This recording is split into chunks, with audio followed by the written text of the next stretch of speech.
Good morning, church, and welcome. This is Monday Morning Musings for the 3rd of October.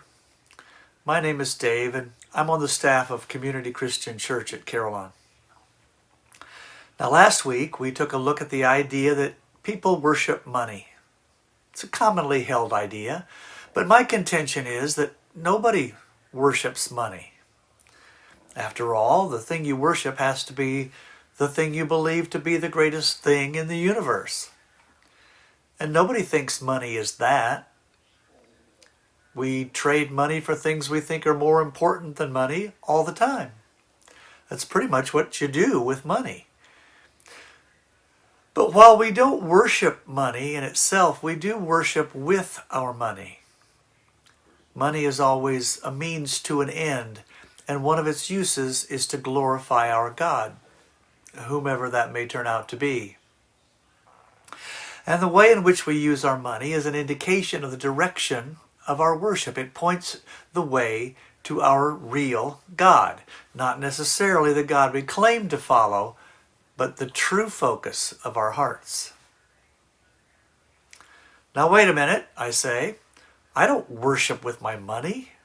I use my money to ensure my future security, to meet my present obligations, to provide for my comfort and my pleasures, to increase my influence, to fund my pet projects, to provide for my children, to support my political party.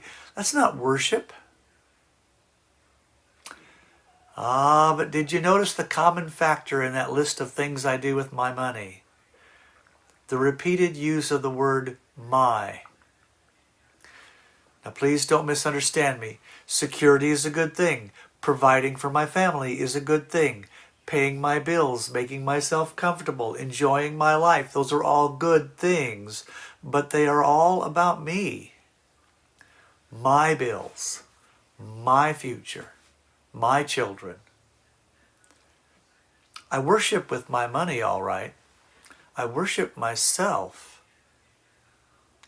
And I'm not the only one. You do the same thing. We all do. It's part of our brokenness.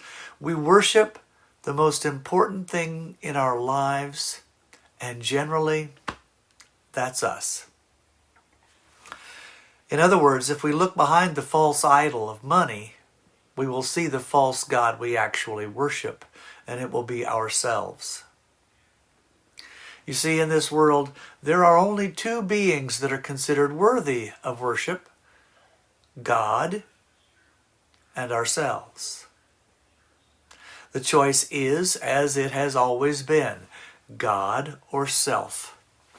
And it is the curse of our sinfulness that we so often choose self.